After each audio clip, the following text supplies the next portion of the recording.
Puji nama Tuhan. Shalom Bapak Ibu Saudara-saudari yang berada di rumah kita masing-masing. Saat ini selamat bergabung kembali lagi dalam ibadah online GPDI Betani Pekanbaru. Dan saatnya kita untuk menaikkan pujian, kiranya Tuhan Yesus disenangkan oleh pujian yang akan kita naikkan ini. Dalam kehidupan kita seringkali kita bingung untuk memilih sebuah jalan.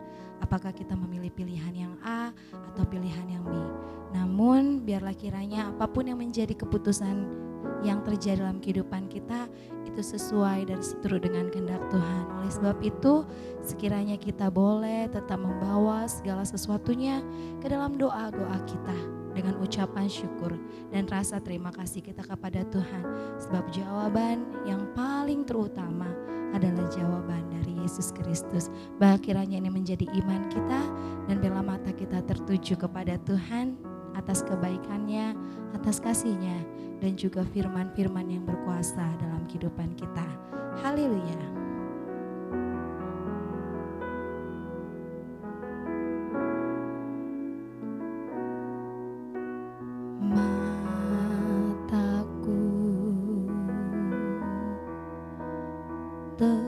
Tertuju padamu,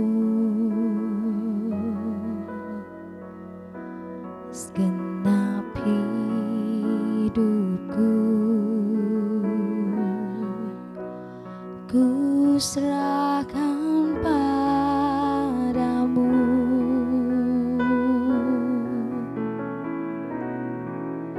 Bimbing aku masuk rencana-Mu untuk membesarkan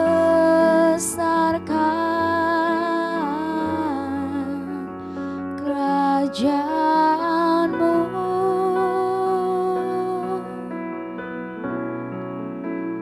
Ku mau mengikuti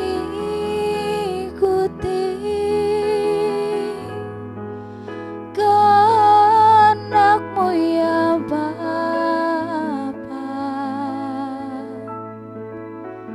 Ku mau selalu menyenangkan hati-Mu.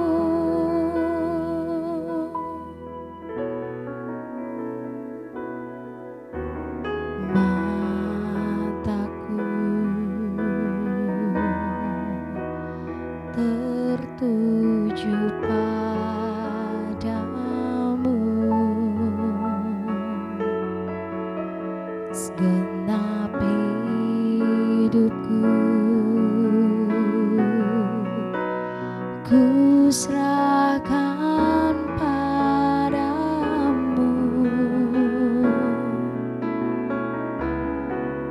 Bimbing aku masuk rencana-Mu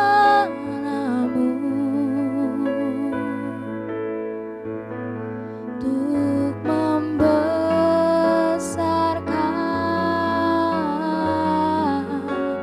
kerajaan-Mu.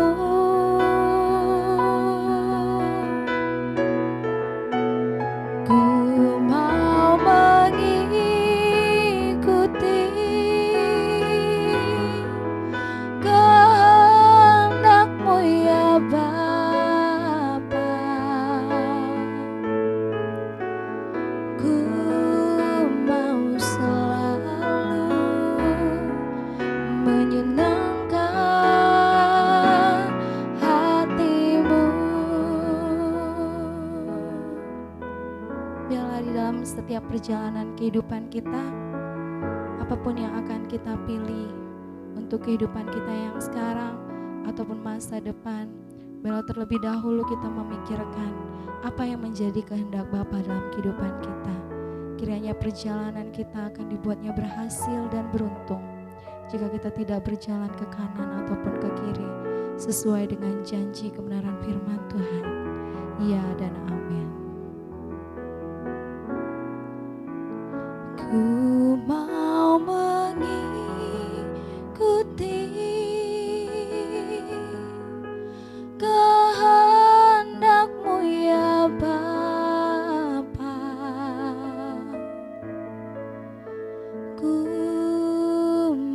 selalu menyenangkan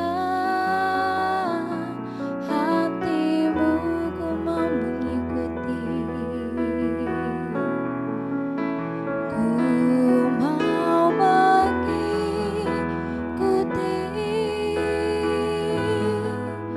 kehendak-Mu ya Bapa.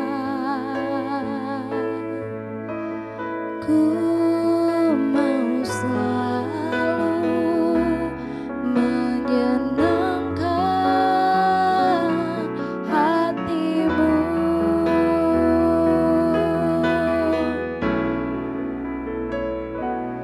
menyenangkanmu, senangkanmu. Hanya itu kerinduanku, menyenangkanmu, senangkan hatimu. Hanya itu kerinduanku, menyenangkanmu, senangkanmu. Hanya itu kerinduanku, menyenangkanmu, senangkanmu Tuhan. Hanya itu kerinduanku, hanya itu kerinduanku, dan hanya itu kerinduanku.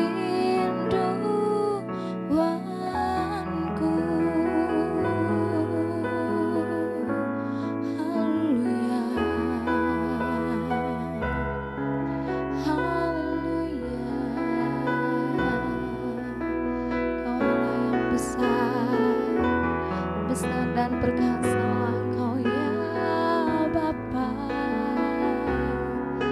Menyenangkanmu, menyenangkanmu seumur hidup kami ya Tuhan. Haleluya, haleluya.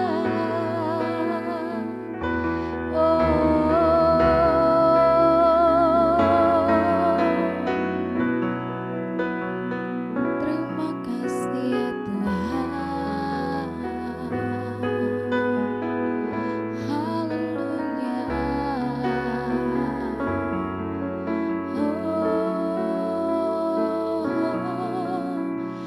Ku mau mengikuti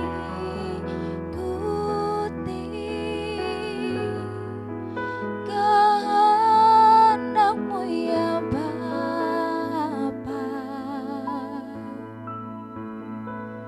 Ku mau selalu menyenangkan hatimu,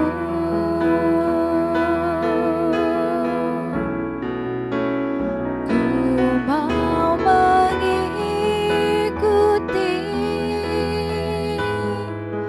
kehendak-Mu ya Bapa.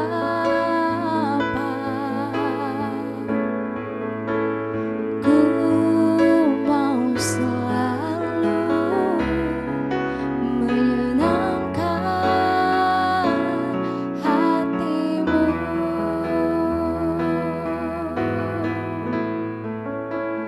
ku mau selalu menyenangkan hatimu.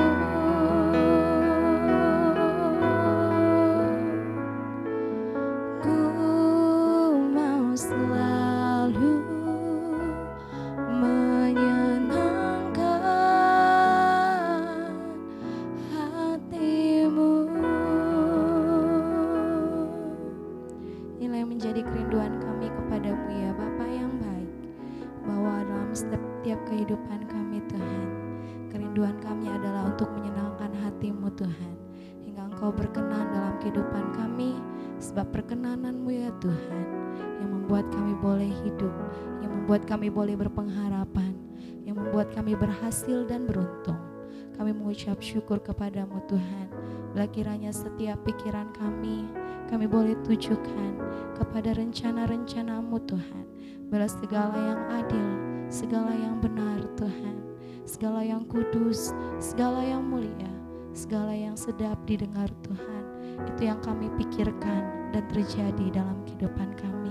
Saatnya kami mau diisi oleh kebenaran firman-Mu. Engkau memberkati kami dimanapun kami berada Tuhan. Yang lemah Engkau kuatkan kami kembali, yang hilang pengharapan Engkau berikan kami pengharapan Tuhan. Kami mengucap syukur kepadamu ya Tuhan, untuk segala sukacita yang kami terima dalam hidup kami. Di dalam nama Yesus kami berdoa. Haleluya. Amin.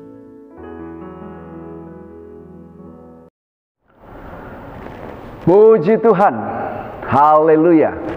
Shalom Bapak Ibu, saudara-saudari yang dikasihi dan diberkati Tuhan kita Yesus Kristus dimanapun Bapak Ibu berada.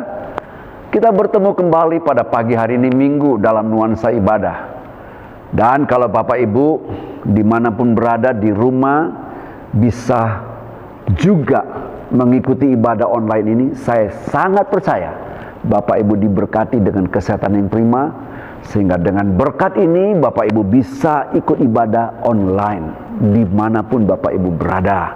Oleh sebab itu biarlah sebagai ucapan syukur kita, dimanapun Bapak Ibu berada di rumah, posisikan dirimu seolah-olah engkau ada dalam gedung gereja, sama seperti kami, dengan sungguh hati beribadah, mengagungkan dan memuliakan Tuhan. Kiranya pujian tadi memberkati Bapak Ibu, dan tiba gilirannya kita akan mendengar firman Tuhan.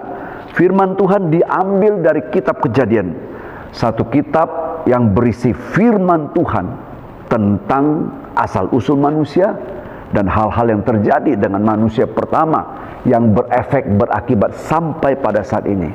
Di dalam ayat 3, pasal 3 ayat 6, saya akan bacakan demikian bunyi firman Tuhan. Perempuan itu melihat bahwa buah pohon itu baik untuk dimakan dan sedap kelihatannya. Lagi pula pohon itu menarik hati karena memberi pengertian. Lalu ia mengambil dari buahnya dan dimakannya. Dan diberikannya juga kepada suaminya yang bersama-sama dengan dia, dan suaminya pun memakannya. Mari kita berdoa terlebih dahulu. Terima kasih Bapa di surga buat pagi hari yang indah ini. Kembali kepada kami diperdengarkan firman Tuhan, firman yang indah. Kami rindu firman Tuhan yang oleh Tuhan Yesus katakan, perkataan-perkataan yang kukatakan kepadamu adalah roh dan hidup. Kiranya ini menginspirasi kami, memberkati kami menjadi rema, sehingga kami hidup oleh firman-Mu. Terima kasih Bapa, berkati juga hamba-Mu dan urapi hamba-Mu, supaya oleh berkat dan pengurapan daripada-Mu saja memampukan hamba-Mu untuk menjelaskan firman-Mu. Terima kasih Bapa, dalam nama Tuhan Yesus kami berdoa dan ucapkan syukur. Haleluya. Amin. Nah, puji Tuhan Bapak Ibu, kalau kita sudah baca ayat pokok kita, maka kita masih tetap mengambil tema seperti 2 minggu sebelumnya, berturut-turut ada minggu ketiga, dengan tema Life is a Choice. Hidup itu satu pilihan. Pagi hari ini kepada kita diperhadapkan pilihan, apakah kita mau membuka celah dosa masuk dalam hidup kita melalui pandangan keinginan mata kita atau tidak. Itu pilihan yang harus kita tentukan pada pagi hari ini setelah Bapak Ibu dengarkan firman Tuhan. Firman Tuhan yang kita baca tadi ini itu sebagai tanggapan manusia pertama, Adam dan Hawa, dari adanya larangan kepada mereka untuk memakan buah dari pohon pengetahuan yang baik dan yang jahat, yang oleh Musa ditulis sedemikian rupa dengan bahasa melihat bahwa pohon itu baik untuk dimakan dan sedap kelihatannya. 2 kali kata melihat. Lagi pula pohon itu menarik hati. Jadi saya garis bawahi, melihat bahwa buah pohon itu baik untuk dimakan dan sedap kelihatannya, sehingga dari mata turun ke hati dan berakhir di dalam tangan mereka dengan mengambil buah itu untuk mereka makan. Firman Tuhan ini ditulis dan sampai pada saat ini gemanya dari turun temurun sampai sekarang ini masih bergema. Dan lebih indah lagi, ternyata firman yang dengan esensi yang sama ditulis oleh Rasul Yohanes, murid Tuhan Yesus pada masa tuanya, setelah dia keluar dari Pulau Patmos, yang tercatat di dalam Yohanes 1 Yohanes pasal yang kedua ayat 16 dan 17. Saya akan bacakan, demikian bunyi firman Tuhan. Janganlah kamu mengasihi dunia dan apa yang ada di dalamnya. Jikalau orang mengasihi dunia, maka kasih akan Bapa tidak ada dalam orang itu. Ya. Sebab semua yang ada di dalam dunia, satu, yaitu keinginan daging, dua, keinginan mata, serta keangkuhan hidup, bukanlah berasal dari Bapa, melainkan dari dunia. Ya.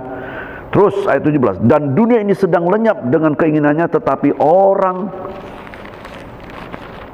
yang melakukan kehendak Allah tetap hidup selama-lamanya. Betapa luar biasanya, indahnya firman Tuhan. Apa yang terjadi zaman Adam kembali ditorehkan dalam ilham roh melalui tangan Yohanes, murid Tuhan Yesus yang kita sudah baca.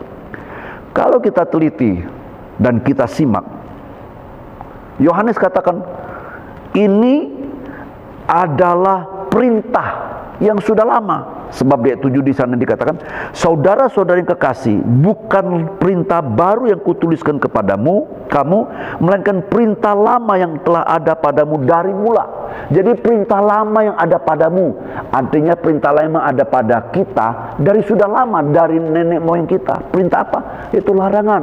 Bukankah Allah berkata, jangan kamu makan buah itu? Di sini dikatakan, jangan kamu mengasihi dunia. Artinya, jangan kita mengasihi apa yang ada di dalam dunia. Tadi sudah dikatakan, yang di dalam dunia itu adalah satu, keinginan daging, dua, keinginan mata, tiga, keangkuhan hidup. Jangan kita mengasihi. Artinya, jangan kita pelihara pandangan-pandangan mata yang merupakan keinginan mata yang bertentangan dengan kemauan Allah. Firman Tuhan ini ditulis oleh Yohanes, ditujukan kepada tiga pihak. Di dalam ayat 14 di sana dikatakan, aku menulis kepada kamu, hai anak-anak.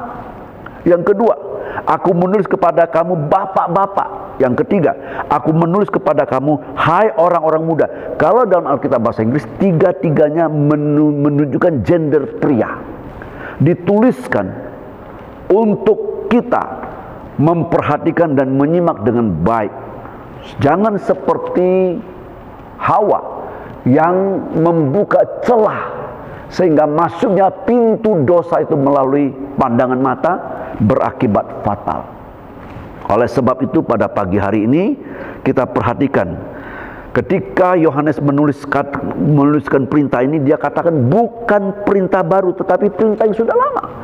Tetapi oleh Lembaga Alkitab di Indonesia, dari ayat 2 sampai 17 di sana disebut perintah baru. Saya mau katakan perintah baru tapi stok lama, ya. Perintah baru tetapi stok lama. Dan kalau kita baca betapa dahsyatnya akibat daripada mengasihi keinginan mata. Di dalam ayat 17 yang tadi kita sudah baca, di sana dikatakan dunia ini sedang lenyap dengan keinginannya, tetapi orang yang melakukan kehendak Allah tetap hidup selama-lamanya. Jadi kepada kita diperhadapkan dua pilihan. Apakah kita tetap mau mengasihi keinginan mata, atau kita mematuhi firman Tuhan? Kalau kita mengasihi keinginan mata, firman Tuhan katakan dunia ini sedang lenyap dengan keinginan-keinginan yang ada di dalamnya. Tetapi orang yang melakukan kehendak Allah akan tetap hidup selama-lamanya.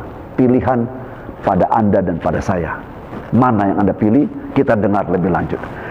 Yesus semasa hidupnya di atas muka bumi, pada waktu dia menyampaikan firman Tuhan di atas bukit, di dalam Matius pasal 6 ayat 22 dan 23 di sana Tuhan Yesus katakan, mata adalah pelita tubuh. Jika matamu baik, teranglah seluruh tubuhmu. Jika matamu jahat, gelaplah seluruh tubuhmu. Jadi jika terang yang ada padamu gelap, betapa gelapnya kegelapan itu. Menarik untuk disimak waktu Yesus katakan ini di dalam Matius pasal 6 ayat 22 dan 23, ayat sebelumnya, firman Tuhan di ayat sebelumnya dikatakan, karena di mana hartamu berada, di situ hatimu berada. Artinya apa? Harta dapat mengarahkan hati seseorang. Perhatikan. Bagaimana tidak? Kita kasih contoh dalam kehidupan sehari-hari. Ketika kita melihat tetangga kita dapat membeli mobil baru, mobil yang tahun tinggi, mobil yang sangat luar biasa, maka kita pun kepingin mobil yang sama. Tetapi sesungguhnya kita tidak menyadari bahwa kita mungkin belum memiliki kemampuan yang sama dengan tetangga kita, ya. Tapi karena keinginan mata, akhirnya kita juga menginginkan seperti itu, tidak mau kalah. Berbagai cara dilakukan. Oleh sebab itu kadang-kadang, bukankah korupsi terjadi karena keinginan mata? Untuk memuaskan keinginan mata, mau ini, mau itu, mau ini, mau itu, mau setara dengan orang-orang yang mampu. Kalau orang yang mampu ya biar, nggak apa-apa, nggak menjadi masalah karena dia mampu. Tapi ketika kita tidak mampu, kita tidak boleh, karena pandangan mata kita terhadap apa yang mereka miliki, kita juga menginginkan hal yang sama. Itu yang salah. Perhatikan baik-baik, ya. Bahkan Rasul Paulus menulis surat di Galatia dan mengingatkan juga kepada jemaat di Galatia. Di dalam Galatia pasal yang ketiga, ayat pertama, di sana dituliskan demikian. Hai orang-orang Galatia yang bodoh. Ini bukan bodoh karena tidak berpengetahuan, tapi tidak punya hikmat. Siapakah yang telah mempersona kamu? Bukankah Yesus Kristus yang disalibkan itu telah dilukiskan dengan terang di depan kamu? Jadi kepada orang-orang Galatia diperingatkan, jangan mereka terpesona dengan pandangan mata mereka, dengan hal-hal yang bersifat magic, ya. Seperti misalnya yang terjadi oleh kehidupan Simon pada Kisah Rasul pasal yang ke-8.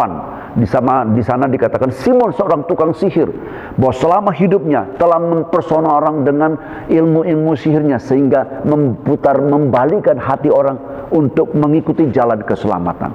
Demikian juga kepada orang-orang Galatia diingatkan oleh Paulus, ya, dikatakan, siapa yang telah mempersona kamu? Siapa telah membuat matamu kabur, terpesona? Ya, bukankah Yesus Kristus yang disalibkan telah dilukiskan, telah digambarkan, telah dikhotbahkan, telah disampaikan dengan begitu jelas?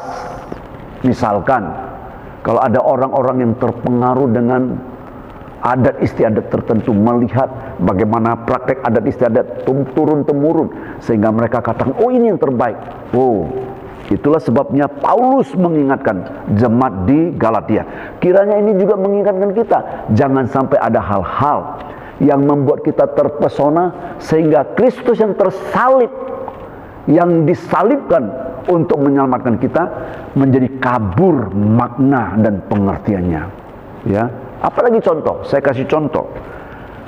Daud, akibat dia melihat seorang wanita bernama Bathsheba dalam keadaan sedang mandi, mengakibatkan banyak hal. Bukan hanya Daud, bahkan keturunannya mengalami akibat yang fatal. Sungguh mengerikan keinginan mata itu, kalau kita membuka celah untuk dosa itu masuk dalam kehidupan kita. Lantas sekarang bagaimana? Ya, bagaimana harusnya kita? Ya, sebaiknya bagaimana? Ada orang mengatakan, ya kita kan diberi mata, masa kita tutup matanya? Artinya jalan sampai nggak boleh lihat sana sini. Oh boleh, boleh. Tetapi coba kita mengikuti arahan firman Tuhan yang dialami oleh Ayub. Ayub pasal 31, di sana jelas sekali dikatakan, karena Ayub mengatakan tidak bersalah, mungkin sahabat-sahabatnya datang melihat penderitaannya begitu luar biasa, sehingga dalam hati mereka mereka-reka, oh Ayub jatuh dalam penderitaan sedemikian rupa karena dosa dari mata dia. Oleh sebab itu Ayub pasal 31 menulis begini, aku telah menetapkan syarat bagi mataku, masakan aku memperhatikan anak darah. Oh, aku telah menetapkan syarat bagi mataku. Dalam bahasa Inggris dikatakan menetapkan syarat itu dengan bahasa covenant. Covenant adalah satu pengertian bahwa berikrar bukan hanya kepada manusia, bukan promise, kalau promise kepada sesama manusia, tapi dia berikrar, bercovenant kepada Tuhan, bahwa dia berikrar kepada Tuhan untuk tetap dia pegang teguh ikrarnya. Apa ikrarnya? Untuk masakan aku memperhatikan anak darah. Artinya tidak memperhatikan anak darah. Kenapa? Karena memperhatikan anak darah, ya, itu bisa banyak hal yang boleh terjadi. Yesus waktu dikhotbah di atas bukit, ya, waktu semasa hidup khotbah di atas bukit, di dalam Matius pasal 5 ayat yang ke-28 saya bacakan. Ayat ini sering Bapak Ibu dengar mungkin, tapi saya bacakan pada pagi hari ini. Tetapi aku berkata kepadamu, ini kata Tuhan Yesus, tetapi aku berkata kepada setiap orang yang memandang perempuan serta menginginkannya, sudah berzina dengan dia di dalam hati. Halo, apakah Bapak Ibu, apakah Bapak-bapak bisa seperti Ayub menetapkan syarat, masakan aku memperhatikan anak darah? Ya, seperti tadi firman Tuhan yang ditulis oleh Yohanes, jangan mengasihi dunia dengan segala yang ada dalam dunia, itu keinginan mata, keangkuhan hidup dan lain sebagainya. Ditujukan kepada bapak-bapak, ditujukan kepada anak-anak muda. Kalau dalam Alkitab bahasa Inggris gendernya adalah laki-laki.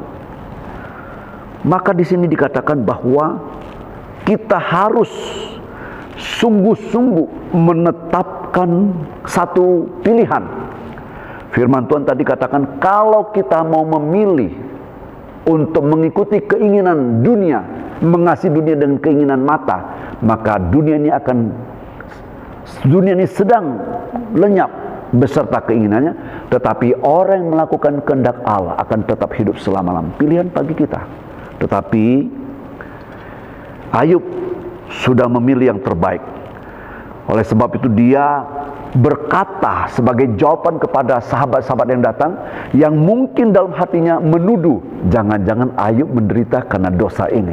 Itu sebabnya dia katakan, aku telah menetapkan syarat bagi mataku, masakan aku memperhatikan anak darah. Mungkin kaum-kaum ibu mulai gembira dengan ayat ini, karena sepertinya ayat ini ditujukan kepada kaum-kaum pria, kepada bapak-bapak, pemuda-pemuda. Tetapi Ayub, firman Tuhan mencatat dengan jelas urutan-urutan yang setara dengan dosa karena mata. Di dalam pasal yang ke-31 ayat yang selanjutnya di sana dikatakan, karena dari mata bisa turun ke hati. Perhatikan, seperti yang terjadi di saat Adam dan Hawa di Taman Eden. Di ayat 7 Ayub pasal 31 itu ayat 7, jikalau langkahku menyimpang dari jalan dan hatiku menuruti pandangan mataku dan noda melekat pada tanganku. Bukan karena jalannya akhirnya menyimpang. Kenapa? Karena hatinya menuruti pandangan matanya dan berakhir dengan melekatnya dosa, melekatnya noda di tangan. Akhirnya diambil buah itu untuk dimakan. Itu sebabnya firman Tuhan katakan tadi bahwa mata adalah pelita tubuh, dapat mengakibatkan. Kalau mata itu sudah gelap, maka gelaplah seluruh tubuhmu. Itu sebabnya dari mata turun ke hati. Apa yang Ayub catat setara dengan dosa keinginan mata yang tidak memuliakan Tuhan, yaitu saya catat, ya, 1, dusta atau tipu daya. Itu sama seperti setara dengan dosa, ya, mata yang ditulis di dalam ayat 5. Jika aku bergaul dengan dusta atau kakiku cepat melangkah ke tipu daya, sama setara. Apalagi yang kedua saya bisa catat di sini, yaitu menekan para pembantu, baik laki-laki maupun perempuan. Artinya orang-orang yang ada di rumah kita, ketika kita menekan para pembantu, kita tidak menghargai karya mereka, tidak menghargai jerih lelah mereka, ya, kita sepertinya bertindak kasar dengan bahasa kasar terhadap mereka. Itu setara. Nah, ini biasanya di rumah tangga siapa yang menjadi kepala rumah tangga? Siapa yang lebih banyak berhubungan dengan para asisten atau dengan bahasa kasarnya para pembantu? kalaulah kita bertindak kasar dengan para pembantu, yang dicatat di dalam ayat 13 sampai 15 saya bacakan, jikalau aku mengabaikan hak budakku laki-laki atau perempuan, hatiku ketika mereka berperkara dengan aku, apakah dayaku kalau Allah bangkit berdiri, kalau ia mengadakan permusutan, apakah jawabanku padanya? Jadi setara apa yang ditulis oleh Ayub tentang dosa keinginan mata, setara dengan mengabaikan atau menghina atau berlaku kasar terhadap pembantu di rumah. Nomor 3, ya, di sana ditulis memandang hina orang miskin, ya, setara dengan memandang hina dengan orang miskin. Halo, siapa yang memandang hina orang miskin? Itu setara dengan apa yang Ayub katakan, menetapkan syarat masakan aku memperhatikan anak darah. Ya, nanti Bapak Ibu baca, memandang hina orang miskin itu ditulis dalam ayat 16, ayat yang 19 dan ayat yang ke-24. Kita lihat di sini, ya. Menghina atau melalaikan para janda. Halo. Menghina atau melalaikan para janda setara dengan kesalahan yang pertama tadi. Itu ditulis dalam ayat 16 dan ayat 18. Ya, 16 di sana dikatakan, jikalau aku pernah menolak keinginan orang-orang kecil, menyebabkan mata seorang janda menjadi pudar, ya. Terus ayat yang ke-18, malah sejak mudanya aku membesarkan diri dia seperti seorang ayah, dan sejak kandungan ibunya aku membimbing dia. Nah, itu artinya setara. Kemudian yang kelima, menelantarkan anak yatim piatu, sama kelasnya, setara dengan kesalahan tadi itu. Ya, dicatat dalam ayat 17, nanti Bapak Ibu baca 17, 18 dan 21. Apalagi yang keenam, ketika kita bersuka cita atas kemalangan orang lain, atau mungkin juga atas orang yang pernah minimal satu kali memusuhi kita, itu sama, ya, dicatat dalam firman Tuhan di ayat 29 dan 30, itu setara dengan apa yang Ayub katakan di dalam ayat pertama. Yang terakhir kita akan lihat, ya, lebih percaya hidup ini kepada harta dunia daripada Tuhan, ya. Ayat 24 dan ayat yang ke-24 saya baca, ya.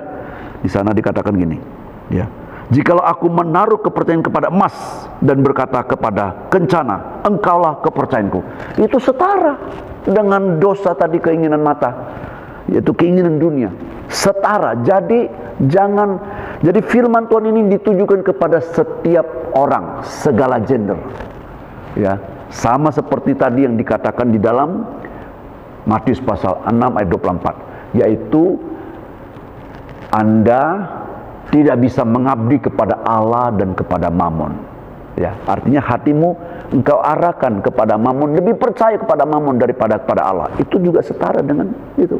Yang terakhir, dosa kemunafikan, sama setara dengan keinginan mata. Itu masuk dalam keinginan dunia. Jadi ada 8 hal yang dicatat oleh Ayub dalam pasal 31, yang dimulai dengan perkataan Ayub, aku telah menetapkan syarat bagi mataku, masakan aku memperhatikan anak darah. Jadi pagi hari ini Anda coba perhatikan baik-baik. Keinginan mata, keinginan keangkuhan hidup, dan keinginan hal-hal lain yang tidak tadi disebutkan 3 hal itu semua setara. Oleh sebab itu pada pagi hari ini firman Tuhan katakan, jangan engkau mengasihi dunia ini atau apa-apa yang ada dalam dunia, yaitu mengasihi dunia, ya, mengasihi yaitu keinginan daging, keinginan mata serta keangkuhan hidup.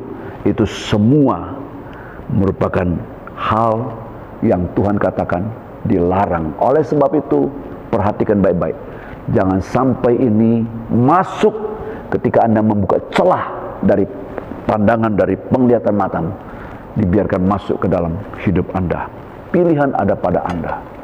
Apakah Anda membuka celah atau Anda menutup rapat-rapat untuk tetap berpaku pada keteguhan melakukan firman Tuhan.